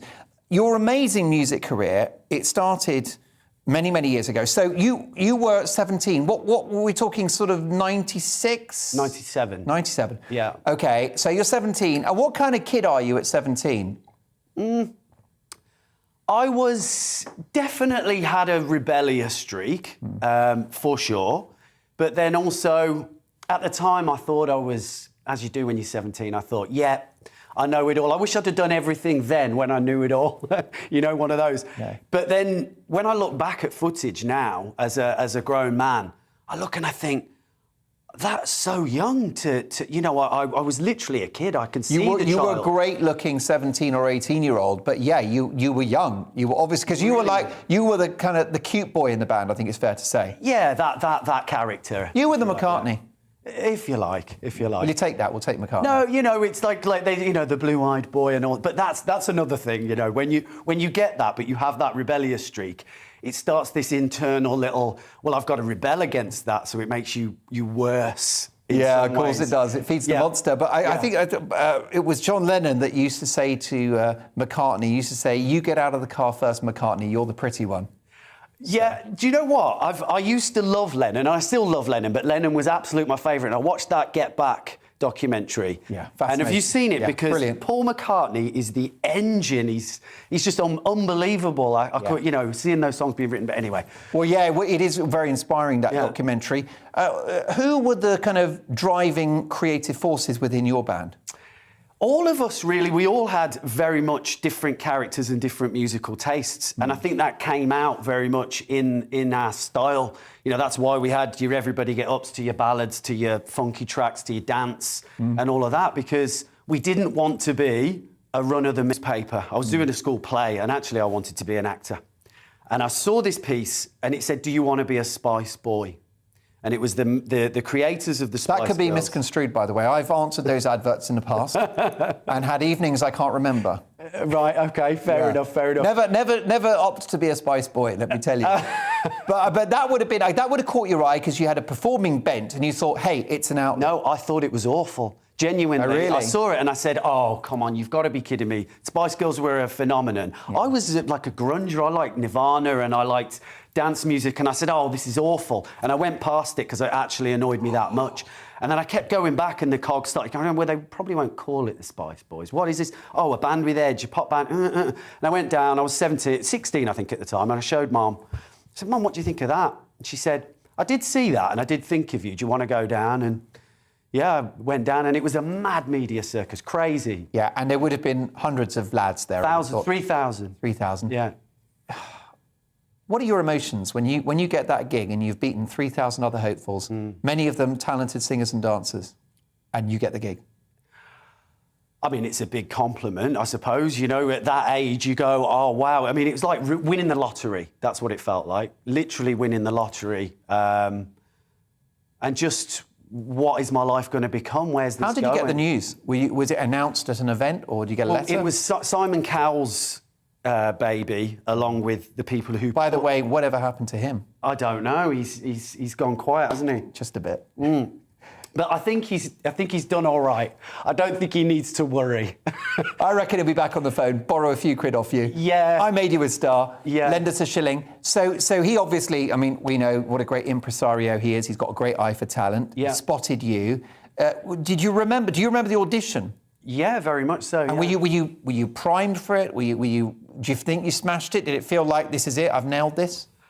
I was stood in the queue and I had my mum with me and... Not a good look normally. She was annoying me. I normally hide my mother. Yeah, well, she was just in my ear the whole time. And go, well, I think you're going to do it. And I was like, Mum, can you go and have a coffee? Because she went on off. I had a coffee. Hi, Simon Cowell. This is my mother. Yeah, She's part of the act. Yeah, but she was. I guess she was like supporting you and coaching you a little bit. Well, she was just down with me. She'd driven down, with some family and stuff. But then, so it was like a cattle thing. And then they put us. First of all, I went into the dance place. They stuck some music on, and I felt super awkward. Turned around, and there's people rocking the windmill and doing all this, and I was like, my word, this is awful. Just bobbed side to side, but I got a piece of paper. They were like, yeah, you through to the singing part. I think they just wanted to see the slightest bit of rhythm. Yeah. And then, I sang George Michael Freedom, which was my little speciality at the time. I'd done it. Great song, and not an easy song to sing. No, I guess not. And you know, what a great vocalist George Michael was. A very operatic sort one of of singer. the best Yeah. ever. It's a big song to sing. Yeah, big song to sing. But I was, I guess, quietly confident. I thought, I think I might at least get to the second round. Mm-hmm. And I remember going to school and I'd call my mum on a payphone, because there wasn't mobiles in those days. And I'd be like, Mum, I called earlier and you didn't answer the phone, and they could have called. So, you know, and she'd go, Rich, do you honestly think that if they wanted you in a band, they wouldn't call twice? I was like, oh, yeah, good point. Yeah, well, I understand you thinking that. So you got the gig in the end. And how do you cope with the fame and the success? Because, I mean, you would think, and many watching this would think that's a lovely problem to have. But were there challenges? Absolutely, 100%. It was very much like... I was a school kid, you know, sixth former, thrown into media parties, free drinks, and not just that, you know, like the focus of British tabloid newspapers wanting scandals. You snog a girl, it goes in the paper. You couldn't do anything without, you know, I mean, there was so many things that weren't true as well, you know, that go in, and it kind of affects you. Yeah, I mean, for a lot of the time, I remember I'd finish work and I'd shut the door. I had a high-profile romance as well at the time as well. So, and I'd shut the door and literally be like, okay, I can actually chill, you know, and just sit on the living room and just get my head around it. Yeah, it was a lot to take. And did you have your own little Rocket Man storyline? Did you have the booze and drugs hell at all? You know, I don't want to go into details, but certainly, yeah, you know, I would try to escape. Temptation, isn't there? Yeah, for sure, certainly. You're under a lot of pressure. Under a lot of pressure, and then actually the drink more so was after the band, and I did that because for a good few years because I just wasn't happy, I didn't want to do music anymore, and that was something that sort of broke my heart, and it was because of the experience of the band being kind of tough and turning into a bit of a nightmare. So. The great news is you've got the CV, you've got the career now, you've got those records, new single out, so there's a body of work. Yep. Did you make a few quid? We did at the time, but it ran out very quickly. Which again, as a young lad, you wouldn't know because you think it's going to last forever. I think it's on tap forever, and that was the thing, you know. It was like, it normally takes management a while to tell talent about tax bills, doesn't it? Yeah, well, you know, they didn't really run that, but no, I mean, I think the contracts were heavily weighted in the record company's favour. But you don't know, you don't realise you're 17, and this is the thing. There's a constant stream of 17-year-olds coming in that are brand new to it. And they do it every year, year in, year out, they're seasoned pros, so... You must be quite glad that you did it before that audition process was a television event. It was almost a precursor. There were cameras there. They tried to continue making the show, and I think they sort of thought, if we put this on TV, then they're never going to make it, because there was just far too much fighting and swearing and... Brilliant. Yeah, they were like, nah, let's forget that would have been the best ever series of X Factor, if we could see the tapes of that. But I guess it's nice that there's an innocence about your story, that it didn't become a TV show. It was just about getting a band together and becoming successful. Absolutely, I think, you know... There's something a bit cynical about those shows, don't you think? I think they're so manipulated. Yes, I know what you mean. Like when you watch these shows and you go, oh, here comes the cryy bit, and then there's going to be this bit. I know what you're saying. But also I think that there's something about when there's great music and a band comes out and you don't really know that much about them, and then you start finding out about them. There's something better about that than knowing them beforehand. Yeah, you know? Yeah, I think that's a really fair point.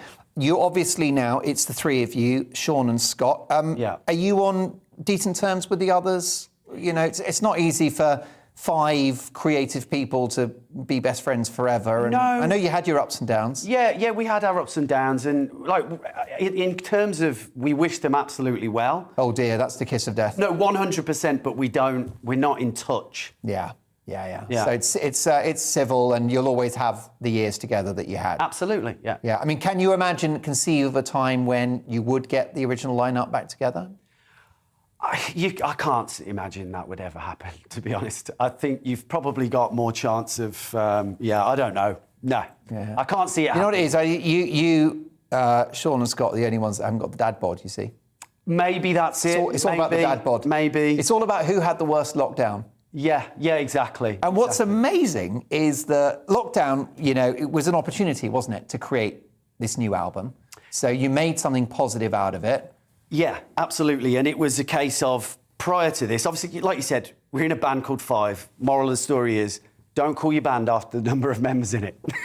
Because Take That don't have a problem when they lose members and everyone else, but people can't see past the number.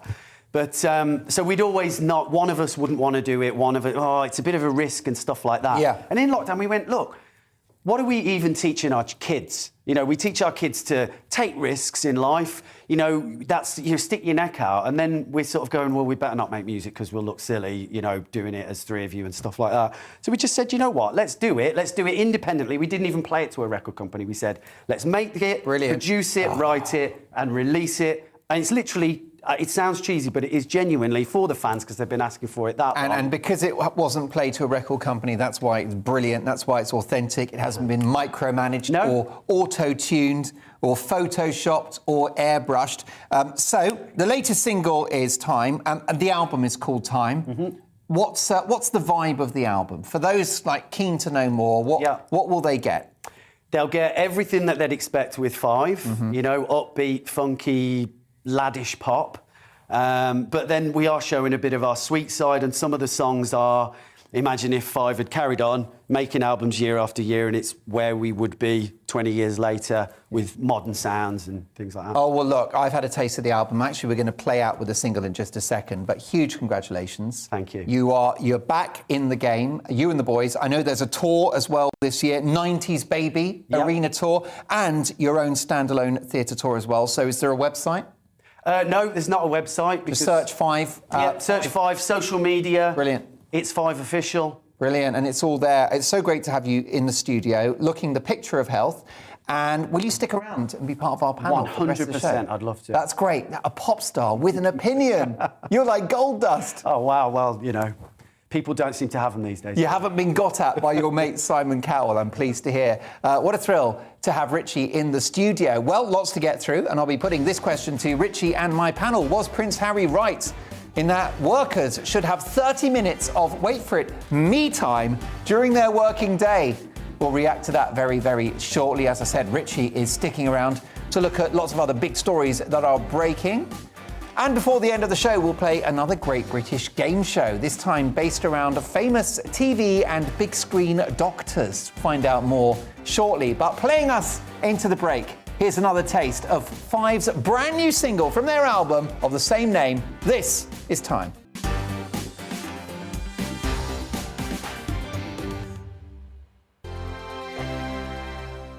GB News is the UK's home of discussion and debate from all perspectives. To stay up to date on the latest stories, make sure that you subscribe to the GB News channel right here on YouTube. You can watch us live 24/7 across the whole world. You can also check out exclusive content and catch up on previous episodes of your favourite shows. Every day, we ask the questions that you'd ask, so why not add your voice to the conversation in the comments section? Don't forget to subscribe. We are GB News, Britain's news channel.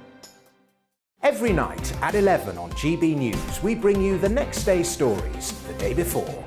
Basically like time travel. If it's a big story, we'll cover it, guaranteed. But we'll also have some fun along the way. Big opinions, big laughs. Sometimes big hair. This is Headliners, the paper review show that won't send you to sleep like the others will. 11 p.m, 7 nights a week. Join us.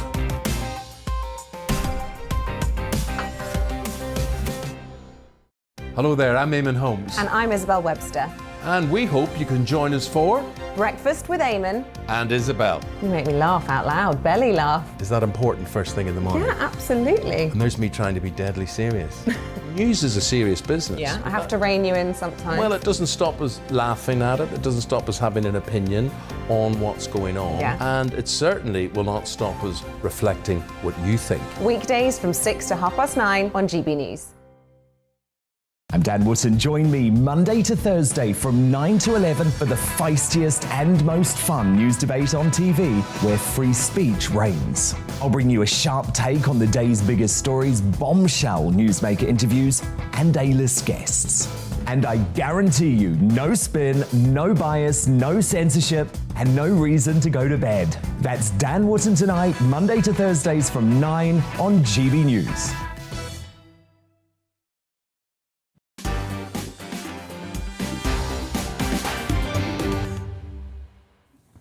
What a lovely email from Daisy. Daisy says, "Dear Mark, less than an hour ago, I was seething over the dismissive arrogance and condescension of the lawyer and ex-Tory MP Jerry Hayes, and I strongly felt I should switch off for the first time ever from your show." Daisy, no, never leave me. But Daisy goes on to say, "I'm so glad I stayed tuned, as once again, you've had a brilliant interaction with a truly lovely man. Richie Neville from 5 is a natural, and hopefully he will become a regular. I was never a Blue fan as such, but I'm now a Richie fan. Bring him back soon, Daisy." Yeah, that's the age-old debate, isn't it? Are you Blue or are you 5? Well, I know what side my bread is buttered on. Hashtag 5 all the way.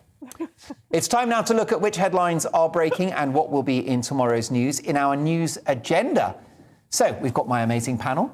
The founder of Money Magpie, Jasmine Birtles, former Olympic athlete Chris Akabusi, political commentator and broadcaster Alice Grant, and the fabulous Richie Neville.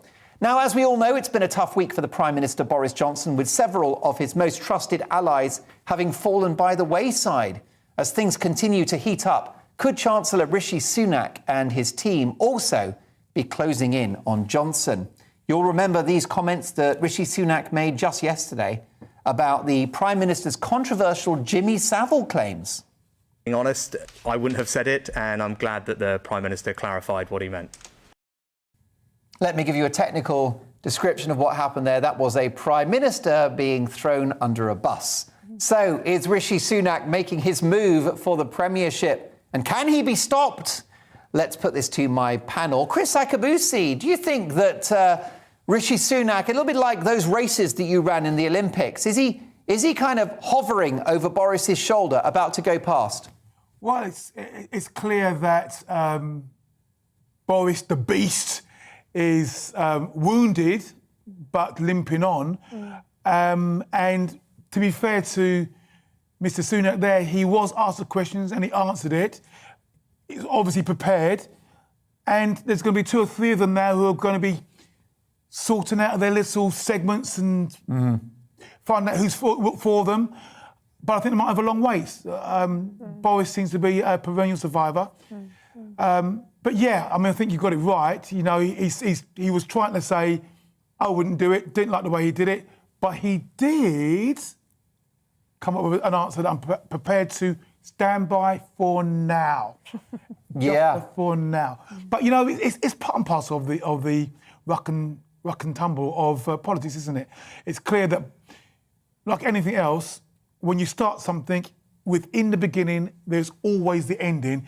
And Prime Ministers come, Prime Ministers go, and we've got to look for the next generation. Whether the next generation is already got their feet under the table in the cabinet, or whether we've got to look for a tier below, is a question yet to be answered. Yes, I mean, Chris Akabusi, you are a very successful athlete and also a broadcaster as well, and you're an inspirational speaker, great psychologist. What would you be saying to Boris now? He's at number 10, he's embattled. Would you tell him to fight on? What's the correct mental strategy for him, do you think? If I was in the Prime Minister position, I would be looking to surround myself not just with loyal people, but detailed people. I think what we've seen in the last... And maybe some of the people that were released from their role in the last day or so. I know they've put in a nice way of saying that they left, but maybe they were the sort of people who didn't advise him properly. And if I was him, I'd have some detailed people to make sure that I wouldn't fall for some of these traps that have been laid for me, and somehow get Mr. Cummings out of the picture. Richie Neville, the cabinet is just like a boy band. They're all jockeying for position, aren't they? Yeah, they're all, you know, they've all gone into it to ultimately get the top job. So anytime he falls or gets this much in the quagmire, there's going to be talk of people taking over and stuff like that. For me, actually pre-COVID, I thought Rishi, he could be lining up as the second one. For me, personally, he lost it for me when he excluded 3 million self-employed people. He said, we're there for all of you. He restricted everybody out of work and then left 3 million people with no lifeline whatsoever. I personally couldn't vote for a man that can do that. Well, Richie raises a really interesting financial point, doesn't he, Jasmine, that the Chancellor, whilst considered a very capable politician, has been the Chancellor during the pandemic. So anyone financially damaged will look to him and the Prime Minister for blame. Well, very good point. Yes, I remember when Rishi did his first budget, everybody, including me, went, whoa, here's a Prime Minister in waiting. Since then, he's done some, I think, unfortunate moves. He's kind of done all sorts of things that don't seem to be really it's from somebody with integrity, in all honesty, and he's lost quite a lot of interest, and he comes across as smooth. And, you know, I've never been a fan of Boris, but in recent times I thought, you know, given the options of these smooth talkers or somebody like Boris, I'm personally, you know, preferring Boris at the moment, and I think it's largely because he's just said, whatever, you know, we should just get rid of all these rules. We're going to go forward. We're going to just be ourselves. He's allowing us to be ourselves. Many of the others want us still to be locked down. And the country, I think, is really sick of that. So I think Boris actually has a lot more support in the country than he does in the media. Well, that's an interesting point. Alice, I was speaking to Dan Wootton on his programme last night, and we both agreed, Dan and I, that that exclusive in the Mail on Sunday suggesting it was Rishi Sunak who saved Christmas with the help of Lord Frost and Jacob Rees-Mogg was a very damaging allegation for the Prime Minister. Do you think that Rishi Sunak has momentum now? Well, you know, I think the British public is sick of corporate stooges, and to be honest, that's what Rishi appears to be. I think one of Boris's few saving graces was the fact that he was able to, he comes up with these quite biting, honest remarks occasionally, and that's why I originally liked him pre-pandemic. But I saw a bit of that, obviously, on the PMQs, in which he really went for Starmer on the point of Jimmy Savile, and actually I quite liked it. I think we need some more kind of honesty in politics, and I think that we should all be very suspicious that it's at the point in which Boris is now going, you know, obviously easing restrictions and trying to open up our country again, that there's this massive growing, or perhaps probably calculated and fabricated momentum to try to oust him. And I think I see that as very suspicious. I think that their establishment powers are trying to remove him. Some support for standing up for the British public. Yeah, so interesting support from some of my panel for the Prime Minister Boris Johnson. I get lots of emails from you, many still backing Boris and actually asking that we don't indulge in Boris bashing. So have we underestimated the Prime Minister's residual popularity? Or do you think that Sunak now has an unstoppable momentum? I can't say that my suggestion that he should be our next Prime Minister has set the world alight, but what do you think? Would he make a good Prime Minister, or do we stick with Boris? If Boris is going to stay, I want him to be a success, but I just want him to prove me wrong, that he can get a grip of the economy, of the pandemic, ignore the sage scientists and their doomsday predictions, and get Britain back on a path to recovery. That's all I'm asking for, plus a proper Brexit and control our borders and deal with national security. It's a long list, I'll be honest with you. But let's move on to something a little lighter. And this is about body image. The online clothing brand, Pretty Little Thing, which I wish I could fit into, unveiled their first virtual model on their website. They said the move marks the start of their journey into the metaverse, which is basically a kind of imaginary digital universe. However, some people have concerns about this, particularly the look of this model, saying it promotes unrealistic beauty standards, and even they go as far as to say it's fat shaming. So what do we think about this? Richie, you are in an image business. Do you think that these thin digital models are a problem? I think it's fantasy, really. I think it's a very clever PR campaign because we're talking about it now. It's the first of its kind that I can think of. So from that aspect, they've nailed it. You know, from a marketing perspective, is it damaging? Again, no, because I think it's fantasy. So I don't really see a problem. Yeah, I mean, look, Alice, I'm going to be brutal about this. I think that models, both male and female models, are supposed to be more gorgeous than the rest of us. Thinner, bigger eyes, better hair, healthy skin, a full set of teeth. But, you know, that's the point, isn't it? Models are aspirational. They're supposed to be perfect. Well, I'm not sure. I think the whole fashion industry is really toxic, and I've seen in my generation so many issues caused by the fashion industry and obviously, you know, the media and all the photoshopping with that, which really feeds into this culture of vanity and self-obsession, really.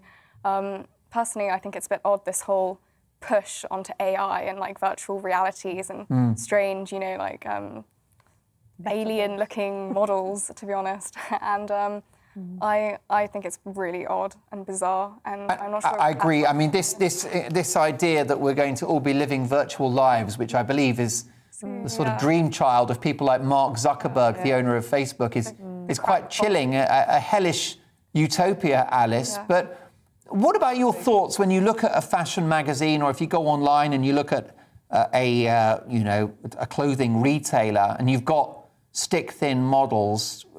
How do you feel when you see those images? Well, of course, I think it's very damaging. I mean, when I was at an all-girls school specifically, I think there was a lot of anxiety around body image, precisely because of what we're seeing in the media and what is being fed to young girls as well. So from a female perspective, this is hugely damaging. But Alice, wasn't it ever thus that models were stick-thin and gorgeous? Well, no. Yeah, I mean... No. Do you feel, Alice, that something has changed? Do you think it's worse now? I don't like any of the kind of spectrum, either this push for like the plus size, which is unhealthy, or too skinny is unhealthy. I think just generally I try to avoid that kind of thing because... But I mean, just not to labour the point, Alice, but I'm really, really interested in your perspective. What do you think would be the right way to characterise women in the world of fashion? Well, I think there will always be some degree of fantasy involved because they are trying to sell a product at the end of the day. But I would just like to see less of an obsession on the female body and on what we look like. And I mean, I doubt that day will be coming anytime soon. But I think it's unhealthy. It's unhealthy. Alice, I think, and I'm getting a clear message, I think what you're saying is I need to replace David Gandy as the face of Marks and Spencer's. I'm willing to do it. Yeah. I'm currently wearing their autograph range. Jasmine, what do you think about this? Well, you know, I looked at this piece and my immediate thought was, oh no, the metaverse. You know, there's just something so miserable, as you say, dystopian about, frankly, everything to do with the metaverse. And, you know, as you say, it's basically living... It's to me, it's like another form of drugs, because you put on this headset, you're living in a completely false universe. You yourself are false within it. You're coming across all sorts of people who have sort of false personas and looks and everything. It's an illusion within an illusion. And honestly, I'm looking for more reality. I'm trying to find out more about real reality and have more connection with people. And I think one thing that lockdown showed us is that we need reality. We need to touch people. We need to hug people.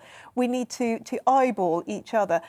We need to get more depths of more deeper relationships and a deeper relationship with life.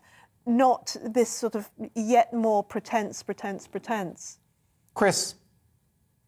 Yeah, so Mark, when you said it's always been so, it hasn't always been so. As a young man growing up in the 60s, the sort of iconic image was your Marilyn Monroe, Vanessa Redgrave, Brigitte Bardot, and they were much fuller women than the waifs on the one side and the supersized lady. Marilyn Monroe. Yeah, lovely lady. And not wasting away. Definitely not. No, leave it. But then I look at these plastic images and I ask, who are they for? I mean, what's the demographic? Who is going to be the sort of person who likes the PLT virtual model? And look, you know, it may be, you know, I walk past the high street and I see the tailor's dummy. And I go, oh, it's a tailor's dummy. I don't think, oh, lovely lady, look at the curves. Maybe it's not for me. So what I would say is, you know, it is what it is. Augmented reality, put on your glasses. If that's your sort of thing, crack on. But I'm going to go outside and meet some real people and have a hug from Alice and Jasmine. Yeah. All right. Keep looking at my camera. Yeah. I knew he would lift the mood, Chris Akabusi, with us till 11, as is the fantastic Alice Grant, the brilliant Jasmine Birtles, and proper pop royalty Richie Neville. We're going to play another great British game show in celebration of the late great actor Leonard Fenton, who played iconic Dr. Harold Legg in EastEnders. We're going to play a game show based around that great character. But next is Prince Harry onto something with his idea of a 30-minute chunk of me time during the working day. We'll get the views of my panel on that. I'll see you in 2. I'm Mark Dolan. Join me at 11 on GB News for Headliners, in which I'll be joined by 2 of the UK's top comedians discussing tomorrow's papers. If it's an important story, we'll cover it, but we'll have some fun along the way. Headliners, the late-night paper review that won't send you to sleep like the others will. 7 nights a week at 11 p.m. on GB News.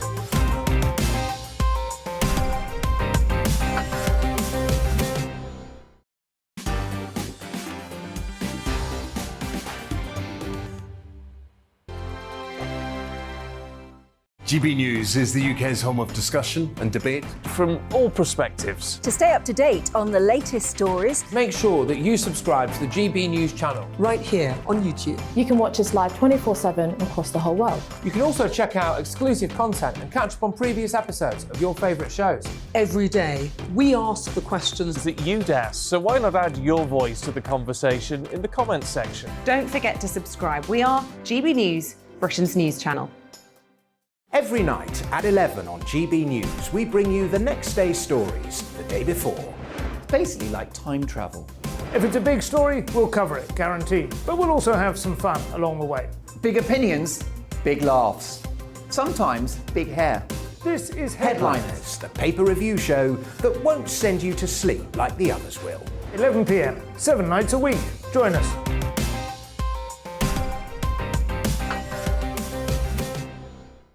Hello there, I'm Eamon Holmes. And I'm Isabel Webster.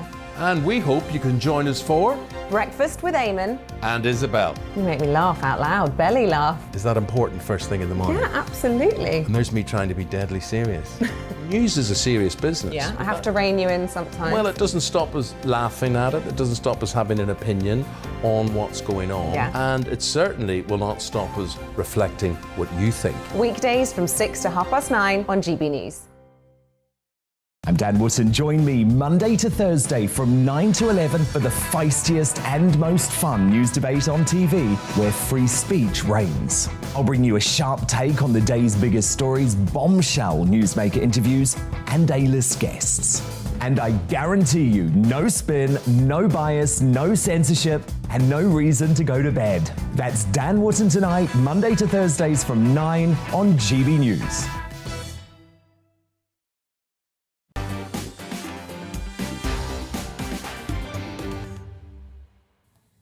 Couple of quick emails. Thank you so much for your emails. I will never get through all of them, but I've read so many and I massively appreciate your thoughts across a range of topics. My monologue about Nicola Sturgeon is up on our Twitter feed. Take a look when you get a chance at GB News. I lived in Scotland for 4 years. I've got a great passion for that country and its people, and I'm just really worried about the implications for independence.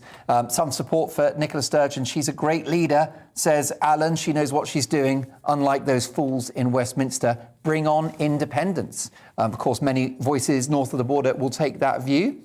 However, how about this from Leslie? Good evening, Mark. Thank you so much for turning the spotlight on the dark, wee dystopia that is Scotland under the SNP. As you know, more Scots voted for unionist parties than the SNP.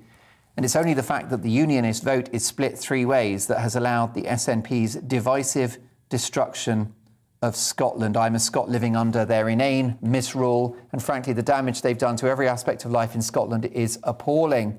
Well, look, I could have read that whole email. It's a fascinating read. But Leslie, thank you for giving me the bare bones there. Very briefly on Boris. Mark, says Dennis, if Boris intends to battle on, he should sack Sunak, who's now in cahoots with Cummings, reverse the proposed Northern Ireland increase and expose the Chancellor's political manoeuvring. If the Prime Minister doesn't, I guarantee you Mr Sunak will reverse it the first week he's in charge. Lots of suspicion about Rishi Sunak. Clive says he's a Prime Minister in waiting. Wait another few years until Boris decides to retire from the job. Well, we're going to do a special item on Sunday's show. The big question is about how the Prime Minister, Boris Johnson, can reboot his premiership. And we'll be speaking to former Tory government minister under Margaret Thatcher, Edwina Currie. Well, let's get to more of the stories in our news agenda with Jasmine Birtles, Chris Akabusi, Alice Grant and Richie Neville. Prince Harry offered his own guide to business today. That's right, business guru Prince Harry has got ideas for commerce. He told firms they should give everyone time to focus on themselves whilst at work. He's talking here about the idea of 30 minutes of so-called me time in the office. Brilliant email on this. Mark says, what's the point about that? Harry just shows how out of touch he is in the real world. If he'd done a day's work any time in his privileged life, he would know that his so-called me time in planet Earth is called a break. Some tough love there from Mark. Richie Neville, what do you think about this? Has the Prince got a point? Ultimately, he's right. You should work on yourself and you should work on your mental health and you should work on bettering yourself and being a better person. Not on your boss's time, Richie. Well, that's the thing. You know, I grew up, my mum was a small business owner, and I'm sure this gets a lot of groans from especially small business owners. They're like, really? Like 30 minutes of paid time? You know, it's tough. It's tough running small businesses.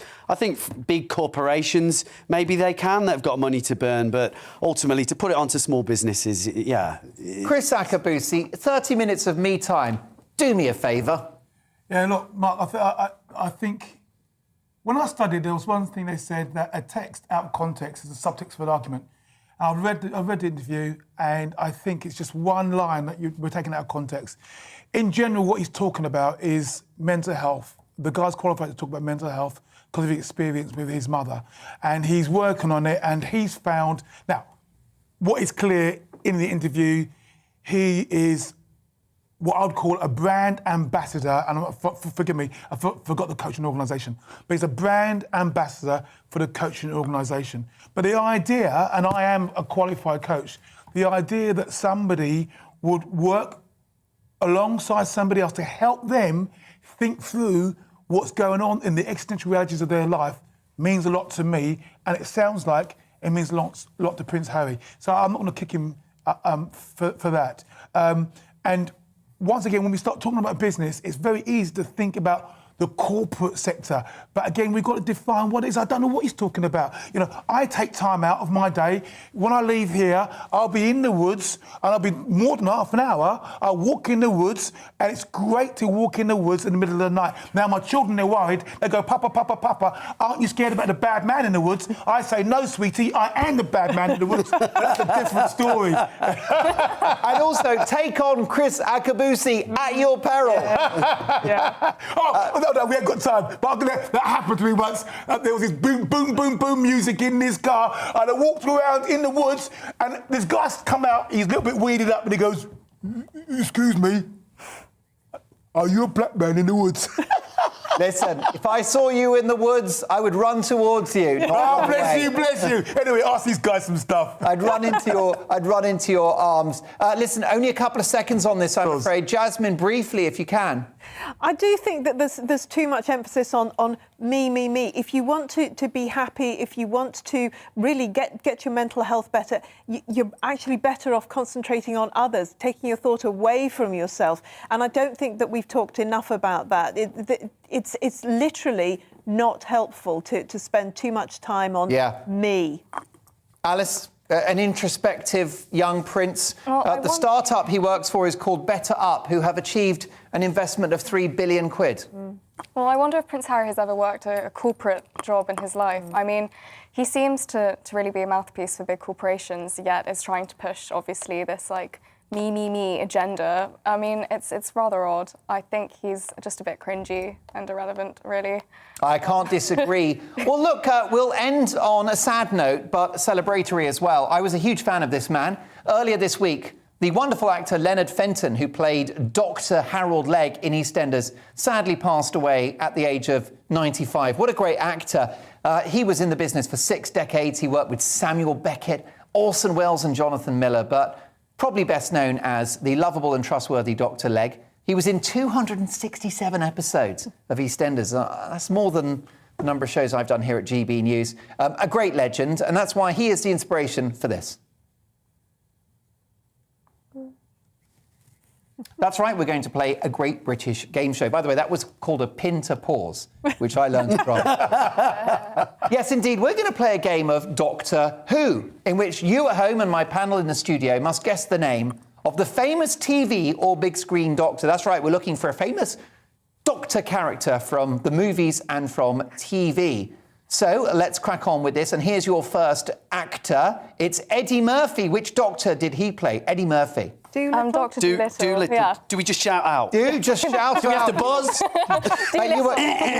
You were muscled into losing that one by Jasmine Birtles. That's right, Jasmine. It was Dr. Doolittle. Movie of the same name. How about this one? Alfred Molina played which doctor in a Marvel movie? I remember then. Oh, golly. Spider-Man. Yeah. It is Spider-Man. Spider-Man 2, Dr. Octopus. OK, what about this TV doctor? Hugh Laurie, here he comes. From House. Yeah, House. That's right, well done, Dr. House. Dr. House, How about this one? Who doesn't love an Australian situation drama? Who played, this was, of course, Neighbours? This was Alan Fletcher, the show's Neighbours. Who was the doctor? Dr. Carl Kennedy. Okay. You obviously didn't have a misspent youth like I did. How about this one? Let's take a look at Luke Norris. No clue. You know that period drama, it's Poldark, and he played Dr. Dwight Ennis. Love this one. This is a comedy. Robin Williams. Which doctor did he play in a famous movie? Oh, yeah. Patch. Yeah. That's right. Well done. I'll give you that. Patch Adams. Patch Adams. From this. Oh, I love this one. How about this? Anthony Hopkins. Hannibal Lecter. Doctor. Hannibal Lecter. It is. It's Hannibal Lecter. Let's Thank see you if we very can grab much. that image, guys. It's an absolute classic. My thanks to my amazing panel. Look forward to bringing you all back on the show really soon. My amazing team as well. And stick around because I'm in charge for headliners in 2 minutes. Good evening. This weekend will be windy for all and wintry for some, particularly across parts of Scotland. Elsewhere, we're more likely to see a mixture of rain, sleet and hail. This weather front introduced colder air. You'll have noticed that outside today. More weather fronts toppling in will reintroduce slightly milder air, but also bring some wet weather at times too. For most, though, it's going to be dry out there tonight. Still some wintry showers, though, in western Scotland. The snow building up here on some of the higher routes, and it could be quite icy also. Those showers fading for a time before that next set of weather fronts brings more wet weather into western Scotland by dawn. Elsewhere, largely dry, clear, enough of a wind to stop temperatures dropping too far. Still, it will be a little frosty in rural areas to start the weekend. Frosty, but largely dry and bright across the Midlands, South Wales, southern England, eastern England, some sunshine here. But the cloud and the rain will be toppling into northern England, North Wales, Northern Ireland, and a mixture of rain and some hill snow across Scotland during the morning. That rain will be heavy at times, and it stays windy in this zone as well, so not very pleasant. Across the far north, it may brighten up, but the snow showers will return. Further south, largely dry, but temperatures here could reach double figures. Feeling colder, though, with that wind. It stays windy on Saturday night, and the snow showers returning to parts of northern and western Scotland could cause further disruption. Warning in place here that lasts throughout Sunday.